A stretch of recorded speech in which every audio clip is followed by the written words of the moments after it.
We understand that fantasy football is an outlet for those who listen to this podcast, who consume our content, who are subscribers to the website and the Discord. But we are human beings, and we recognize that the country is mourning right now because of the senseless act of violence yesterday afternoon and evening in Texas, where 21 victims were gunned down with an assault rifle, and their last moments would be ones of fear, the greatest fear that anyone could have. A lot of them younger than the age of 10 years old, about 10 years old, fourth graders, 2 teachers, 19 children. It wouldn't seem right to just go into the show today without saying something about them. I mean, we're not going to have a long discussion here, but it would seem appropriate to do something and to say something. So what I'm going to do is just read the names of 19 of the victims. As of this recording, I still cannot get 2 of them, but we just want to read the names of the victims and recognize them before we get into the show today. Alexandria Rubio, 10 years old. Amari Joe Garza, 10 years old. Annabelle Rodriguez, 10 years old. Eliana Cruz Torres, fourth grade. Ellie Garcia, 9. Eva Marilis, a 4th grade teacher. Irma Garcia, a 4th grade teacher. Jackie Cesares, 10 years old. Jalea Nicole Silguero, 10 years old. JC Luvianos, 10 years old. Jose Flores, 10 years old. McKenna Lee Elrod, 10 years old. Mate Rodriguez, 10 years old. Nivea Bravo.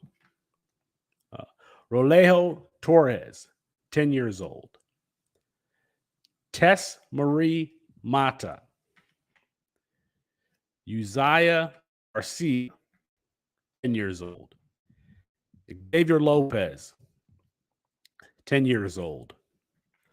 Alethea Ramirez, 10 years old, and by all reports, just celebrated her 10th birthday with the balloons celebrating her birthday still tied to the mailbox outside of her parents' home. This is Kyle McCord, and you're listening to Austin, Felix, and Matt on the Devy Debate. Welcome to the Devy Debate. All right, boys, are we ready to debate? Austin, you tweeted something, girl. You tweeted your running back tonight. Explain yourself. Boy, that escalated quickly. I mean, that really got out of hand fast. Who jumped up and... That's Austin Nace. Who is going to be that guy? And for me, Bijan Robinson is still going to be that guy.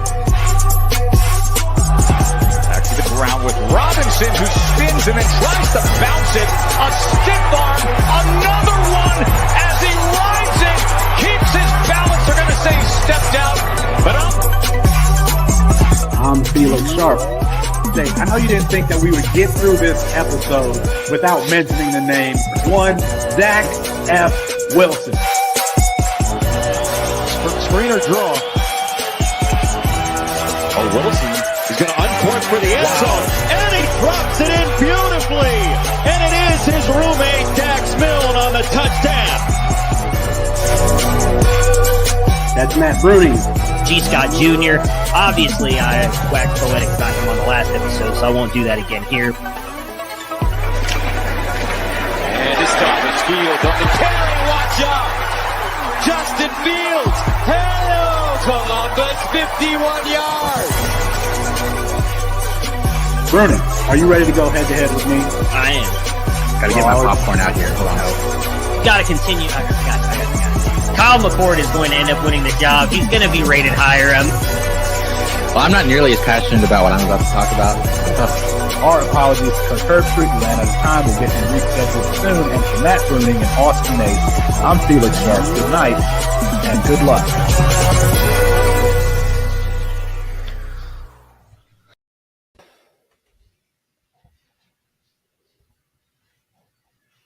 Felix, you're muted. I mean, it's not showing he's muted, but he's definitely not talking. Man. Definitely not talking. Did that on purpose. It's 9:30 Eastern time, the only time zone that matters. That means it's time for the Devy, brought to you campus.com. That's Matt Bruning. That's Austin Nace. Chris Moxley is actually gallivanting in the European countryside, and I'm Felix Sharp on a low energy version of tonight's show. We talk supplemental drafts, but we start with Devin Brown over Quinn Ewers. Austin, earlier this week, I was out by Camp to Canton contributor PJ as having taken the Ohio State phenom freshman quarterback Devin Brown over Texas Golden Child Quinn Ewers in a C2C League supplemental draft. He posted it on Twitter, and it definitely got the people going with some interesting discussion. What's your reaction to that pick? Yeah, I had to toggle on the display names there for a second to show you what my reaction to that is. A sad, delusional man is what Felix has called himself tonight. Surprise, surprise. Look, I think I'm not going to knock somebody for thinking that one player is better than another. I mean, that's kind of the beauty of fantasy football as a whole. And as you drill down further and further and further, those differences in opinion are kind of what starts setting people apart. But I will say that I think that is really bad process. I can't imagine that Felix couldn't have traded down out of that spot. You did not try very hard if you did at all to sell that pick. All you had to say is Quinn Ewers is up here. I would like to ship off this pick. Somebody would have moved up for it. You still probably would have gotten Devin Brown. Devin Brown's going. I mean, it depends on what you're in like a campus to Canton league. It depends what your league's settings are. But there might be like some other players available, but he goes late first. So you could have moved back a few spots and you still would have gotten him. I know you were saying you were unsure of it. So, and you could have gotten something on top of it. So that's my only complaint about this. I don't want to knock you too much. I think you're going to look really foolish though, if Devin Brown does not win that job next year. And honestly, you might look really foolish by like week 5, like just because Quinn Ewers, if he plays well, gets that instant boost to his value, to his stock in any format. And Devin Brown, he might hold steady, but he's not going to gain any sort of value this year at all. So I think decision, whatever. I mean, I love playing in leagues with Felix because I can beat him so easily because he does stuff like this all the time, but it's just bad process. I really don't have a massive issue with it.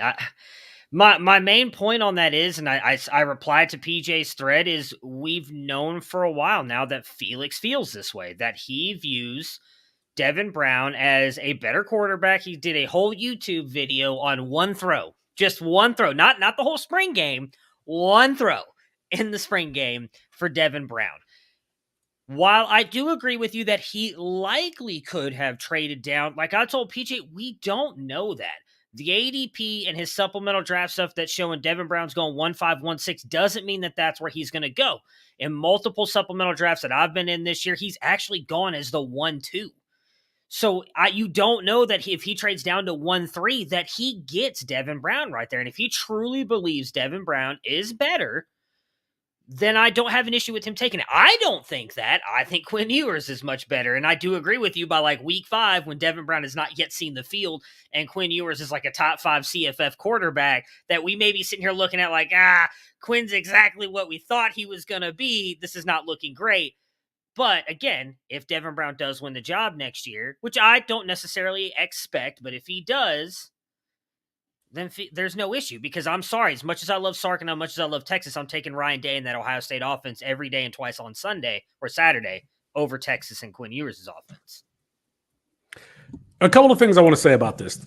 First thing is I went back and watched that spring game, and he had the 2 touchdown passes, but Quinn Ewers missed badly like 4 or 5 times. There was one in the past that was intercepted. There was 3 times where he missed over the middle, high and behind. And then there was one throw on just a little outlet route to Isaiah Nayor where he overthrew him over his head. There's not been one time where I've watched Quinn Ewers where I've said, okay, that throw, that particular play makes him different. I've said this so many times. I saw it from Drew Aller. I saw it from Devin Brown. I saw it from Ty Simpson. There was no time where I watched Quinn Ewers where I said, that is a particular play. And I challenge either of you to show me the play from his high school career to what you've seen from him in practices in college. The throw, the play, whatever, that makes him different. I haven't seen it. The other thing about that spring game is there were several throws from Quinn Ewers where the ball came out with what I would call a sidewinder effect, where you throw a pinpoint spiral and it spins vertically the entire distance of the throw. He had some throws where it curved and started going horizontally, where it came out of his hand vertically and then curved horizontally. I noticed it because it's a problem that I had when I was playing quarterback in high school, and I saw him do that a couple of times. There's just not one particular play where I've seen where this dude is special. Now, if he is the starting quarterback for a Steve Sarkisian offense, that is worth something. But I'm not just going to follow this narrative that this dude is special because you all have told me that he is. And I'm being sure we agree on players. We agree on, Nick Singleton and Adon Blue and some of the wide receivers, Matthew Golden. We agree on a lot of these players. But I just haven't seen it when you guys have showed me something about Quinn Ewers. Now, historically, Quinn Ewers getting all this hype because of his 1 rating on 24/7. You go back at 24/7 and look at the top 10 quarterbacks historically for 24/7. Go back to 2000. Vince Young, Trevor Lawrence, Justin Fields, Brock Berlin, Terrell Pryor, Bryce Young, Matt Barkley, Jimmy Clausen, Mark Sanchez, Russell Shepard. Of those quarterbacks, the only ones that have hit it big in college or in fantasy have been these dual threat quarterbacks. We're talking about Terrell Pryor, Vince Young.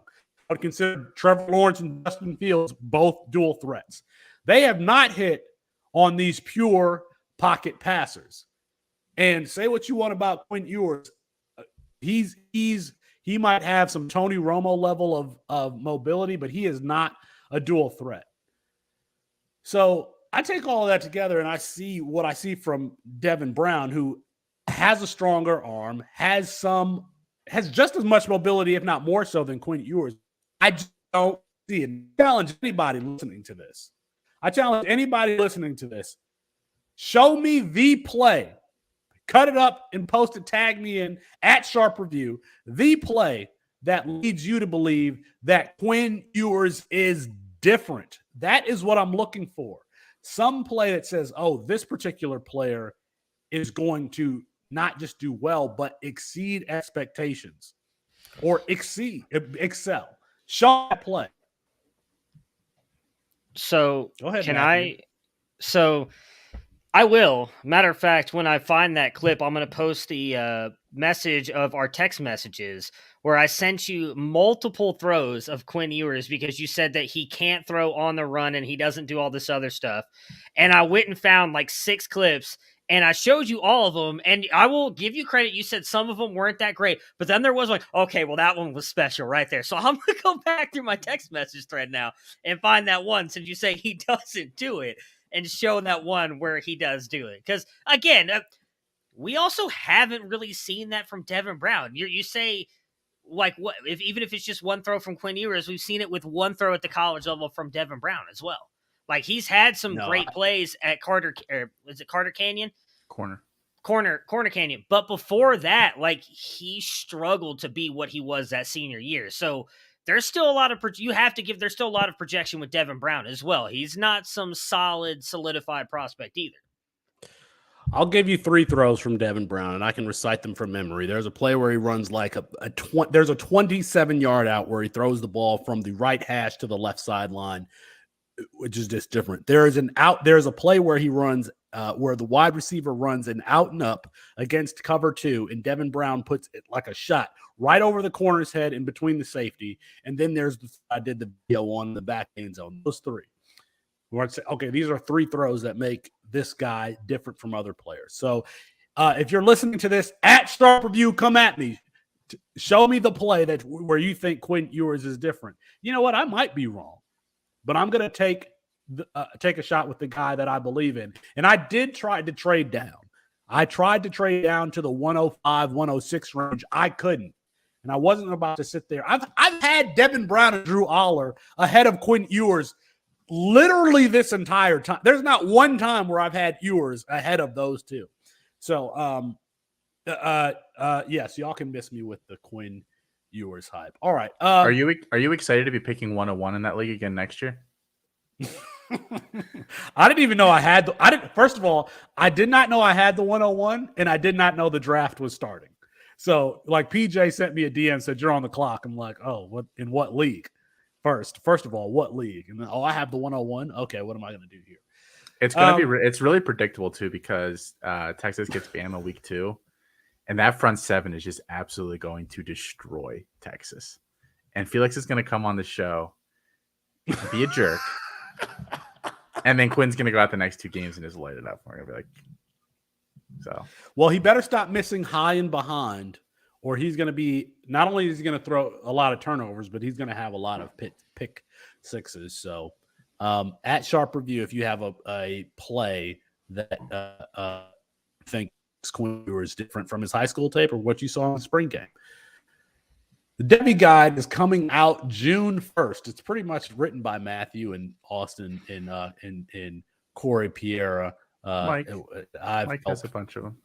Don't short sell the people. Oh, Mike Valerie, because you haven't been on any of it in like the last 2 months. Don't pretend like you know what's going on.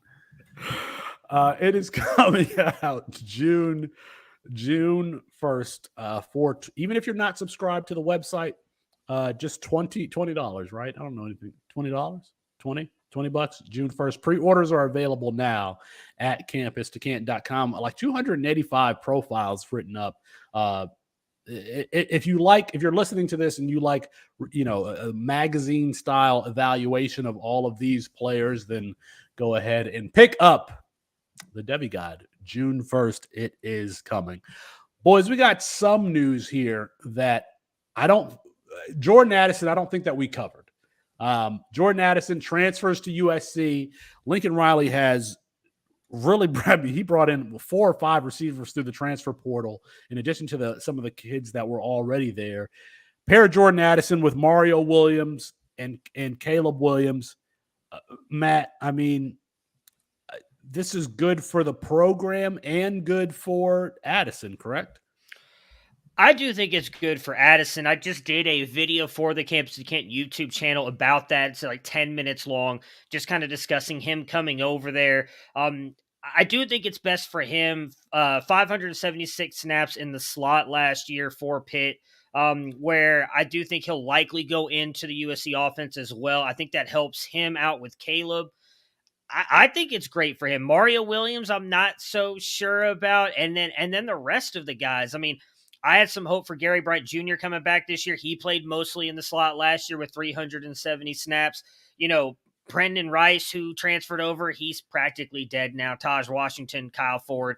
I had hoped CJ Williams might not end up as a year 1-0 guy. There's probably a very realistic chance that happens now with Addison coming over. But I do think it's great for USC. That offense is going to be absolutely rolling. We saw some in the spring game. That defense is going to be so bad, the offense is going to have to continue to score.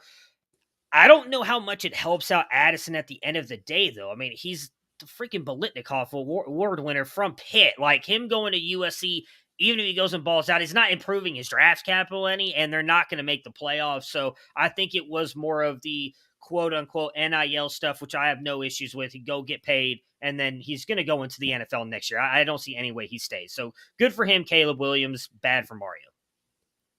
I mean, Austin, he's going to play for one of the most high-profile programs now in the country with one of the most high-profile players in Caleb Williams. I mean, they're going to have a chance. They should have a chance at the college football playoff, and if not, a New Year's Eve bowl game. I mean, this is good for fantasy. This is good for Addison. This is good for college football. Yes.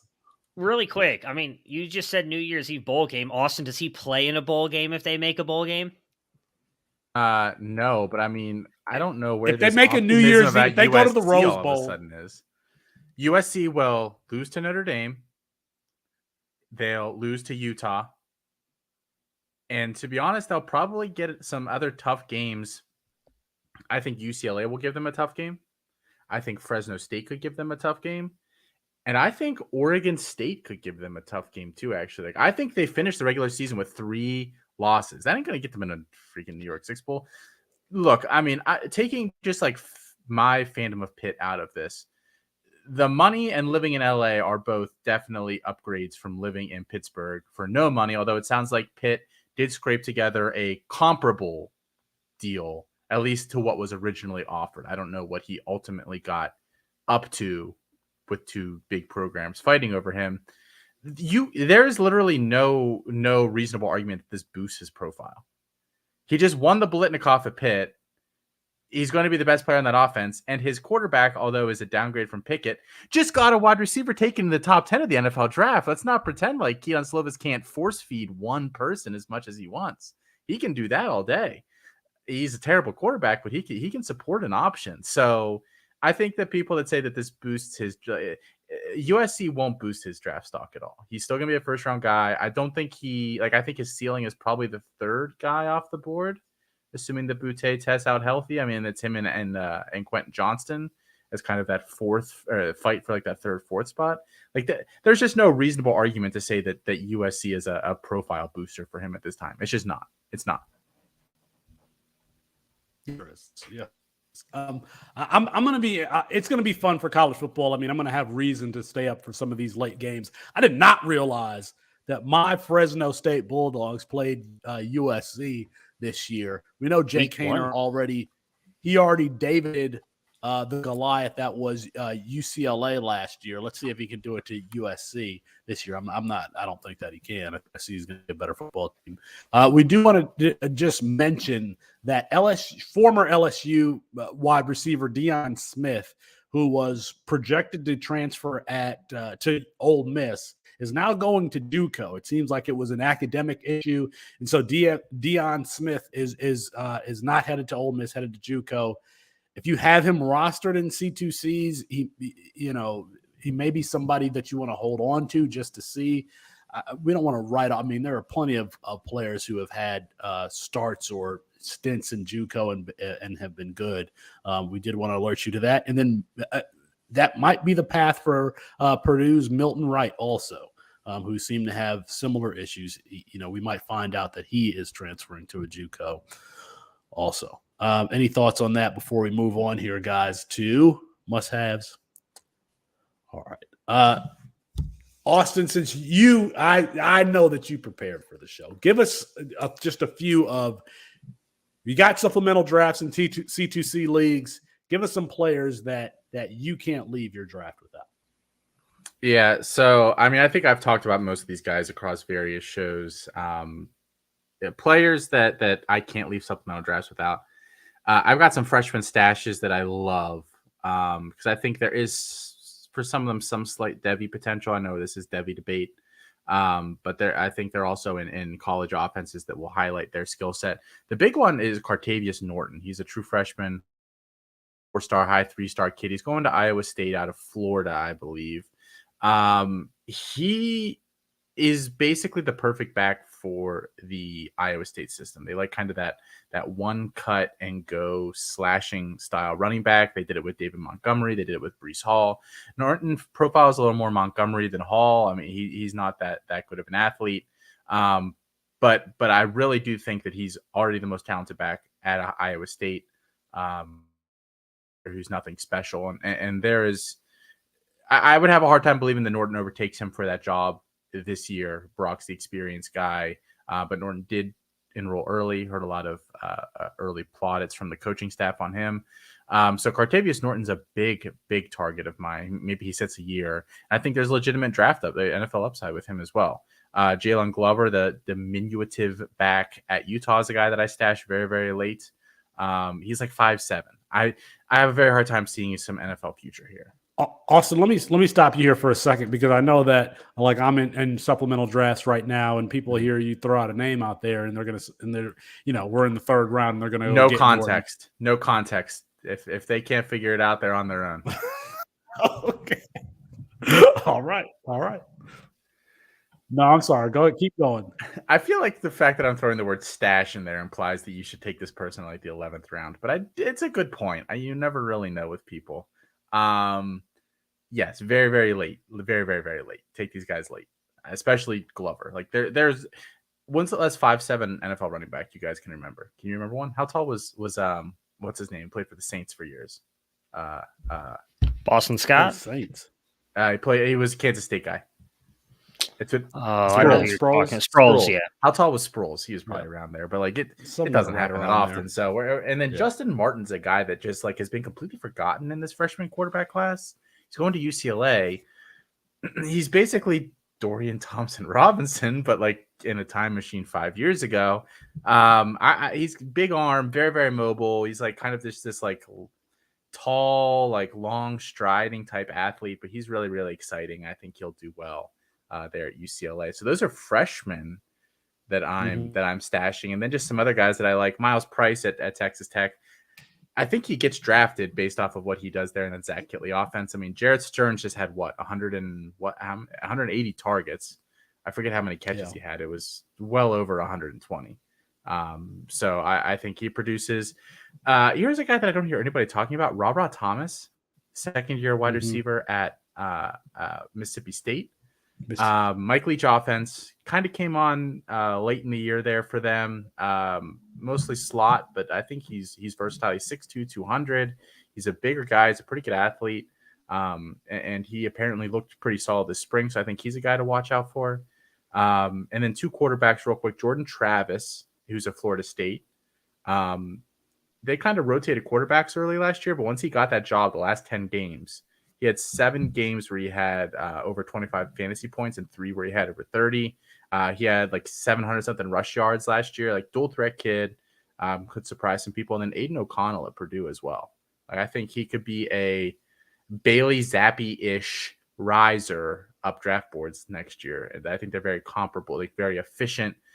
Is the NFL arm there? I don't know. Is the NFL mobility there? I don't know. But they're just really smart, efficient players.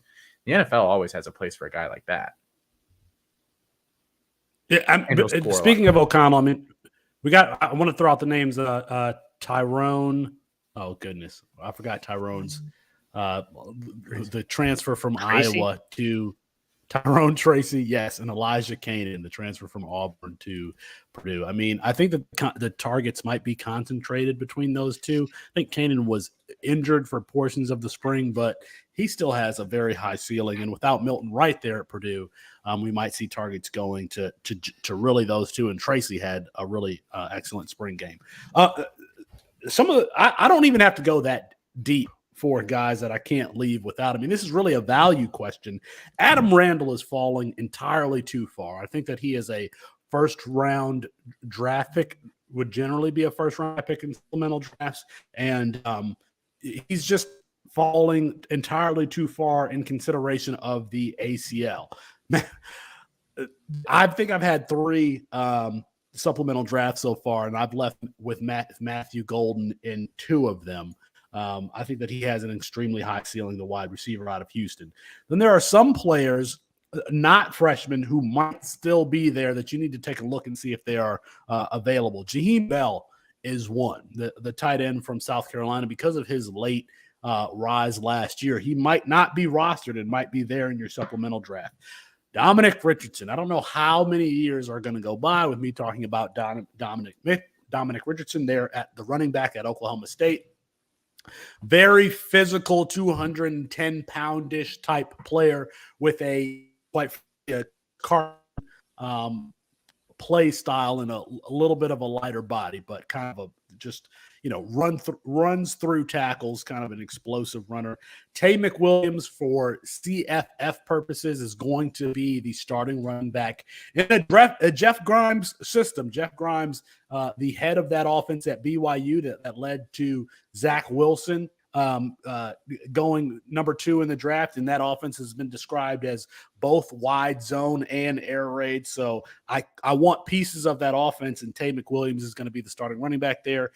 Tyler Algier, very, very productive for CFF purposes. That's the same role that Tay McWilliams is going to be playing. So those are some of mine that I've got to, and I hate the fact that I'm in supplemental drafts right now, and so some of these guys might get taken from me, but those are the players that, at least from a value perspective, that I find myself taking over and over again, Matthew.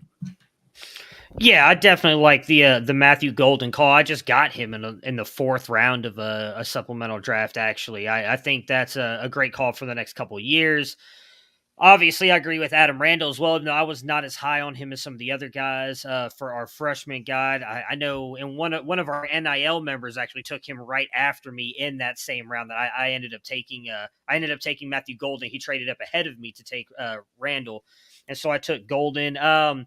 Some of the freshmen, I think CJ Williams and Chris Marshall are going really late. Now, I was much higher on CJ Williams than most, but I even though he likely, as we mentioned earlier, may be a year 1-0, he's a guy that I would really like to still target in that USC offense moving forward. Colin Schlee, I think is how you say his name, the Kent State quarterback. I heard this from Jared and CFF guys on the recent Chasing the Natty podcast. 3 years of eligibility. That Kent State quarterback position has put up a ton of points. I've been getting him in like the 5th or 6th round of most of my supplemental drafts. I'm perfectly fine with that for a guy who likely could produce for you for 3 straight years. Wide receiver Stephon Cobbs out of Keller, Texas, going to Boise State. He's a guy that I think produces high on the CFF edge. Titus Sven, the running back for Wyoming. I think Austin, you and Colin mentioned him recently as well on Campus Life. He's another guy, while he may not necessarily be in a very explosive offense, I do like what he possibly can do. Again, going very late. And then Braden Bennett, running back out of Coastal Carolina. We've seen those guys really produce as well. And my last freshman, Brady Allen. I mean, Austin just mentioned Aiden O'Connell out of Purdue, who likely goes and has a massive year this year. I can't remember who it is exactly on our recruiting team. I want to say it's David. Is a big fan of him as well. I did the write-up for Brady Allen. He was very highly ranked for me. I actually think Felix has him very highly ranked as well in his freshman rankings. If Aiden O'Connell does go out and have a big year this year, and Brady Allen's the guy taking a step forward in that offense, we've seen Jeff Braun be able to produce high-end CFF quarterbacks throughout every coaching stop that he has been on. He's going to do it there at Purdue with Aiden O'Connell this year, and Brady Allen's got to step up. I mean, I'm in the 7th to 10th round in a lot of my supplemental drafts. He is yet to go in any of them, so that's a guy I would happily take, even in like the 10th or 11th round, not even wait until the 15th, because I think he's got a shot to be really good for the next couple seasons. There you go. You got, I don't think any of us named the same particular player. So you got guys from all 3 of us. Very short show tonight. We still give you content year round.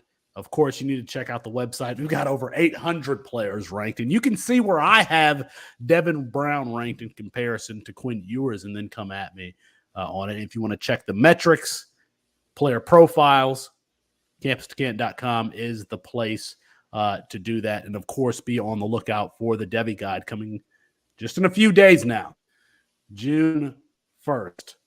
All right, that's going to be our show for tonight. Apologies to Kirk Herbstreit. We ran out of time. We will get him rescheduled soon for Matt Bruning and Austin Nace. I'm Felix Sharp. Good night and good luck.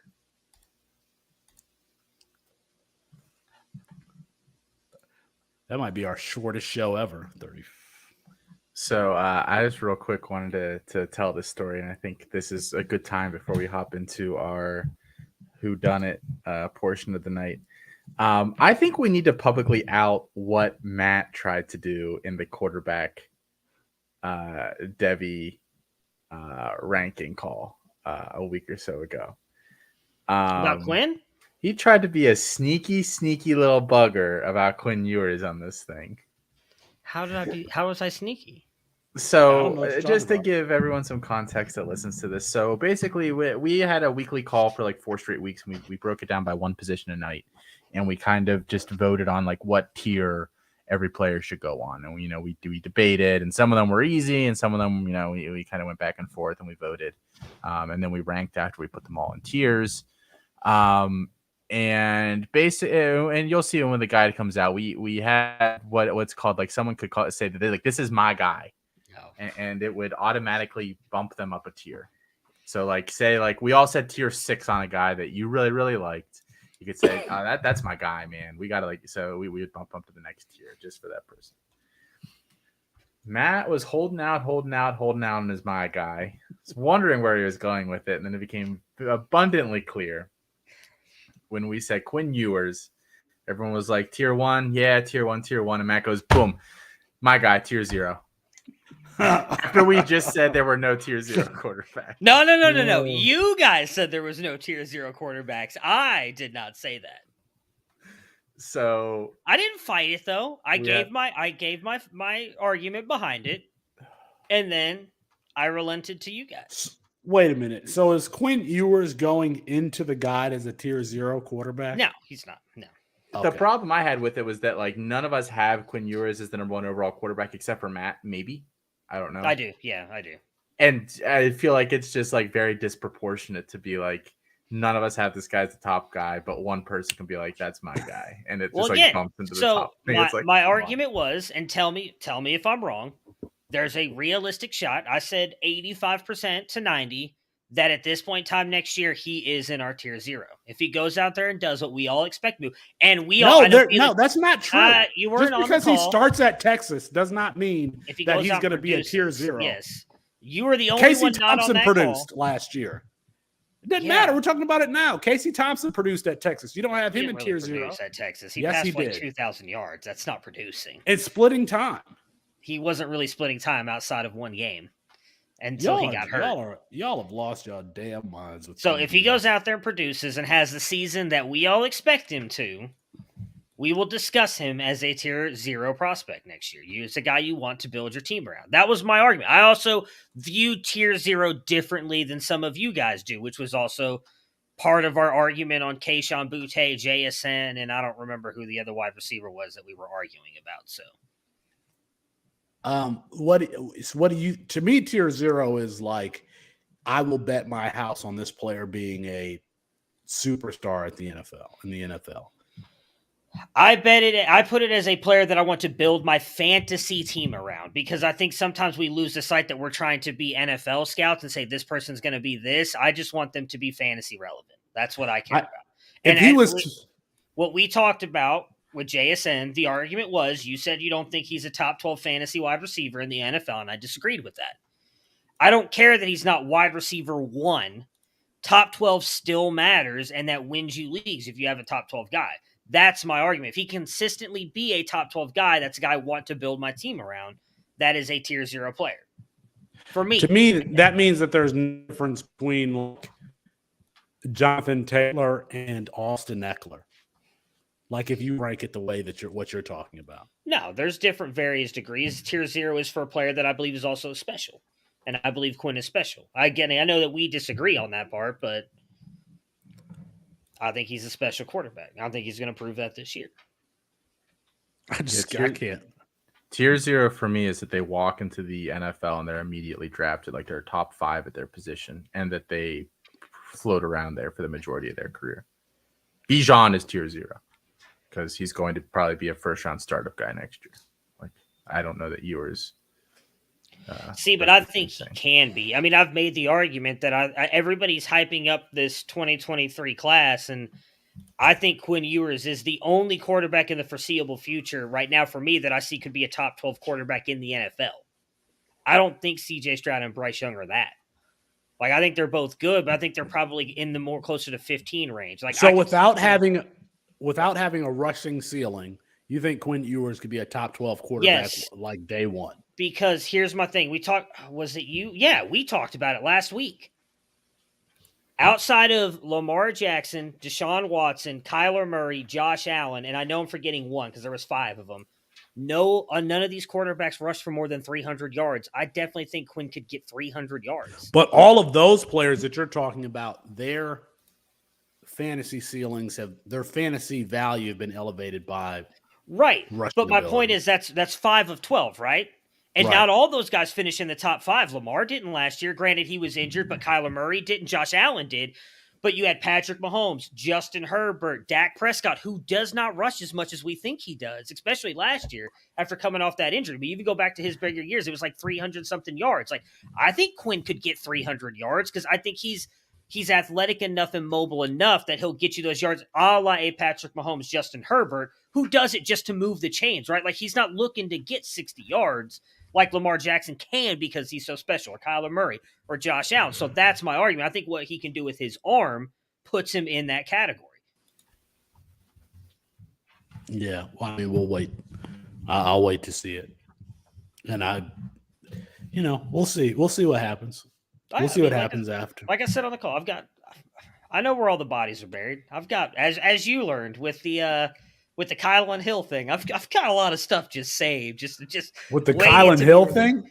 Yeah, when you called me out for Kyle McCorston, I posted the video of me and you arguing on Kylan Hill, and you're like, he's going to be a day 2 running back. It's like, he's not going to get drafted before the 5th round. And you're like, let's bet on it. And I was like, okay. And then I released that video. What are you going to do with all the Kyle McCord recordings? just I've got nothing? So much wonderful stuff saved for that. When that not happens. A damn thing. No, it'll happen next year. You could probably do a whole show on just things I've said about Kyle McCord. I have like 4 pages of notes of episodes of just you guys completely trashing him and myself. We're not trashing him. He just made the wrong decision. I mean, by stick not with my transferring. guys. I don't think he made again. So, Austin, I want to hear your thought on this because I think me and Felix maybe talked about this last week. Maybe it was I talked with I don't remember who. I've talked a lot about this recently. Do you really think it's that bad of a decision that he stayed this year? If one, he believes that he can win that job, because if he does, you could argue that 1 year in Ohio State offense with Ryan Day is enough to get you the draft capital you need. If not, you're not hurting yourself anymore by not transferring at the end of spring next year compared to right now. Because if you would have transferred now, I don't know where he goes to get a starting job. He's going to have to go to a lower level. I don't know if that helps him. I don't know, maybe G5 and not going to like Troy like Peter Costelli did, but he's not going to a top team where next year, if that doesn't work out, he transfers out. He likely then, I think at that point, knows he's got to stay in college for 2 years. He's not coming out as a junior. He's going to have to stay as a senior. But if he wins that job next year and produces an Ohio State offense, you could make the argument he could come out and get first round draft capital. I think he fucked up. Yeah. I don't think he should have done that. I think it's virtually impossible to start 1 year in college football and be a good NFL quarterback. And that's got to be his goal, because his dad was like a D1 level quarterback. Like the family, like D1 quarterback, I'm sure was not the end goal for him entering college. It's, get to the NFL and stay there. I think the route that he's taken severely decreases his odds to do that. Well, again, if he wins it, though, I don't know that he does stay 1 year. Devin Brown's not staying if McCord wins it next year, right? Devin Brown's out. I don't see any way Devin Brown stays. So if Devin Brown's out, they're going to start Raiola as a true freshman? Probably not. So then McCord maybe does stay 2 years and does exactly what Stroud just did. Granted, he stays a year longer than Stroud did. Like, I just don't see it as a massive loss. If he loses that job, it hurts. And like I said, I even put it in the guide because I wrote up his profile. It's a high-risk pick if you take him in Devy leagues right now. Because if he doesn't win that job next year, you're hoping that he transfers to a at least decent school and produces for 2 years to rebound some of that draft stock. And if he doesn't, he's not going to be a first-rounder. I mean, I'm of the school of thought that you should never sit 2 years as a quarterback. It's not intelligent at all. I really think Ryan Day messed up that whole recruiting. There's a reason why none of these other coaches do it. I've only been saying that since before McCord enrolled there. We had a recruiting show about this where we all agreed. Like, it's not like any of us said Ryan Day is doing this right. We did a whole show on this when Quinn Ewers reclassified and talk about how bad of a decision this was, but with what Ryan Day has done, including myself. Like, I get labeled as Ohio State homer. I criticized the fuck out of Ryan Day for doing it. What do you mean you get? You have two. You have two Ohio State jerseys behind you. What do you mean? Because I love Justin Fields and Garrett Wilson. You said labeled as though you are not an Ohio State. Well, because I get told a lot that I never say anything negative about Ohio State, which is absolutely false. I shitted on C.J. Stroud for half a fucking season last year, and I've criticized Ryan Day more than a handful of times. So I just prop up Kyle McCord. There's a difference. Now I may be a Kyle McCord truther, but I shit on Ohio State a lot more than I do Kyle McCord. There's a little bit of a difference. I cannot wait for this season to come. I can't wait for the names that we have not mentioned, the guys who are going to pop. I can't wait for that. I probably need to go through the athletes one more time because it's always an athlete that pops, and I'm like, damn, I should have seen that coming. So, all right. Peace, everybody. We're not going to talk. Oh yeah, I almost ended. Yes, staircase. let's talk. I spent literally all day listening / watching this documentary, so we have to talk about it. Well, let's lay the groundwork first for anyone who hasn't seen the documentary. I'm so late. This is like a 2004 murder where a woman was found at the bottom of the staircase. She had impressions or scars bleeding from her scalp in two different areas on the back of her scalp. Lots of a bloody scene. Her husband allegedly was outside drinking wine at the time, or that was his story. He was convicted after a months-long trial. He actually, there was some, I think one of the prosecution's witnesses had like some sort of dirty track record. And so after an appeal, the Michael Peterson is the name of the defendant, the guy who allegedly killed his wife. He was entitled to a new trial, and in approaching the new trial, he pled to manslaughter with the prosecution and basically got time served. And so now he's out. Anyway, the facts of the case are: woman at the bottom of the staircase found, very bloody scene. According to the prosecution during the case, she was attacked with a blowpoke, a tool that you would use to like move move logs around in a fire. So Austin, you want to go first? Well, like I think he did it, but I think the prosecution like doesn't even come close to proving it based on everything I've consumed on this case. I do think there were a lot of problems with the prosecution's case. Like they had this blowpoke that didn't have her blood or anything on it. Like the theory of the blowpoke was just like totally asinine, that like her fucking sister made up or something and like called the cops on like a whim and was like, I bet this is what he used. I like their theory was that it was a beating, and I just never got how that was.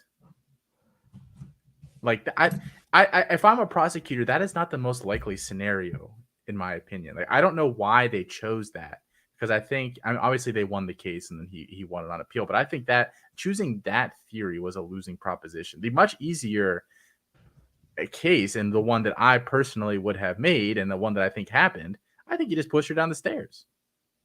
I don't know what the motive was. I think their motive was probably incorrect. That he was secretly bisexual and she found out about his gay lovers or whatever. I don't think that was the motive. Like the whole story is just so bizarre because like he sounds like he's full of shit. The prosecution is definitely full of shit, and it's just like it is so much that went into that story. But I think he did it, but I don't think it was how they said it, and I don't think he should have been convicted. I think it was an owl attack, and I'm like virtually certain it was an owl attack, and here's why. First of all, I'm going to pull up a picture of the rendering of the injuries So can I share my screen here? We are really going the extra mile here today. There we go. All right, Austin. So here is a photograph. I think this one was actually used at trial. Oh, come on. Come on now. Come on, mate. Of the injuries. And if you look, actually, this is a photograph. This is the photograph actually from the trial. You see, so Austin says that he pushed her down the stairs. I'm looking at an impression in the skull of a trident shape, a three-pronged trident shape. And if he pushed her, and that's why like that, it looks like an owl's foot. That's one. Austin, if he pushed her down the stairs, stop sharing screen. If he pushed her down the stairs, she would have had broken bones somewhere, like in her neck or something like that. There were no broken bones. The owl theory makes sense. I haven't even said the fact that they actually found 3 owl feathers in her hair or in the evidence somewhere. 3 owl feathers. I just looked at an owl footprint on the back of her head. There are 2 of them right next to each other. And then it makes sense that she didn't have any broken bones because the owl is suspended in the air. It clamped onto the back of her skull, caused her to start bleeding. And I think at some point she tried to clean herself up, didn't realize the extent of the injuries, and then thereafter fell on the back of the stairs. And I think that might be where she gets the injuries on the left side of her head. But it's very clear that there are 2 owl impressions on the back of the right side of her skull. And that we got owl tracks in the back of her damn head. We got owl feathers, but people are like, oh, no. It's so clear that neither the prosecution made a case based on it and the defense never claimed it as a defense. Very clear. Well, the defense didn't claim it as a defense because it wasn't brought to their attention until one day before closing. And since his lead attorney, David, whatever his name is, has kind of backed that and has laid out all of the facts that he believes supports the owl theory. He's actually fully behind it now, the defense. Now, we'll never get to see it because he's already pled. You know how many owl feathers I have in my house right now? Not a goddamn one, Austin. That you know. No owl tracks, no owl feathers. You're just like, well, everybody has owl feathers in their head. Everybody walks around with trace amounts of owl feathers in their hair. So, either way, the prosecution, I think they did a poor job. I'm shocked that a jury. I mean, that's why people want idiots on juries because. But you would agree if he pushed her down the steps, it is more likely than not than the impact from her falling would have led to some broken bones somewhere in the neck. I don't know that he pushed skull. her the whole way down him. So maybe, I don't know. And we talked, all you did is be walking up and just give her a little push. Like, it doesn't have to be like some dastardly thing where like he tabletops her with like one of his kids there or something like down the steps. Well, at what point did he have the intent to kill her? Like, well, he didn't push her that hard, but he pushed her enough to kill her. But it wasn't that hard enough to cause broken bones or injuries consistent with falling down the steps. Well, I'm not like, I don't know if it was pre-planned. Like I said, I think their motive was not correct either. Like assuming that he like did it, like. Their motive doesn't really make that much sense to me. Yeah. Like, did it make sense to you? I just thought it was such a big. So the jump that prosecutors will make. Yeah. He's bisexual. She found out. So he killed her. That who jumps to a murderous rage? It's like the same thing with like people do with video games and these assaults. He watched video games, or he played violent video games or whatever in his room, therefore he was violent and then went and bought a gun and killed everybody. Like the jumps that people will make for this stuff is anyway. What do you think about? Did Scott Peterson do it? I don't know. I didn't even know. I don't know any. I remember Scott Peterson's name, but I don't. Is he the police officer? No. Yeah, he killed his wife and unborn child like 2 days before Christmas or something. Ugh. Yeah, I don't know anything about that case. Is there a documentary on that one? Oh, there's a bunch of them. That was a very famous case. Because he like had like a side piece, like it was like a whole thing. And he got off? No, he got convicted. But I don't like. I think he did it. He's not why I think he did it, but I think the prosecution has nowhere near enough evidence, and everyone just took the big leap that like, yeah, it's their spouse. He probably did it. Like, do I think it looks bad for him? Yes, but I don't think they ever like found like the smoking gun for him at all. But I think he did. If I was on that jury, I would not have been able to convict. I'll never be on a jury, so it doesn't matter. But yeah, neither will I. I've been in the jury pool knowing good and well that I'm not going to get picked for this jury. Why don't they just go on the state bar exam, whatever the bar or whatever thing, and just filter those names out, because nobody's ever going to fucking pick us for anything. Yeah. I've never been called for jury duty. But no. You may have. You just didn't. I didn't get a letter. I've been called twice. Once I accidentally missed the day. And I thought I was going to get in trouble. The other day, I sat there for like 3 days, just sitting in the room waiting to get called up for a jury, knowing good and well that I was. And literally, all you did is walk in and they said, "What's your occupation?" And you said attorney, and they said, "No, that they already know that because it's on the card what it is that you do." Oh, is it? Okay. On the jury card, what it is that you do. How do you know that? Based on your you have to fill out some sort of thing. And, what your occupation is, your employer is already on that card. I mean, and I tried 3 cases in the courthouse where I got called for jury duty. So I knew it was on that actual card. So no chance whatsoever. And you know what sucks? These courthouses are old. So it's not like they have like Wi-Fi and like a whole bunch of plugs available for you to plug stuff in so you can be there for 4 hours while you're waiting to get called. Like you got to go back to reading a book or something like that. So, and Al did it often. And it's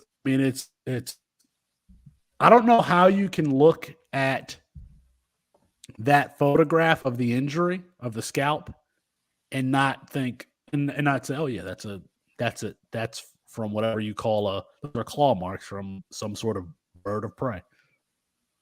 It's so far-fetched. It's not that far-fetched. It confuses me why she went inside after.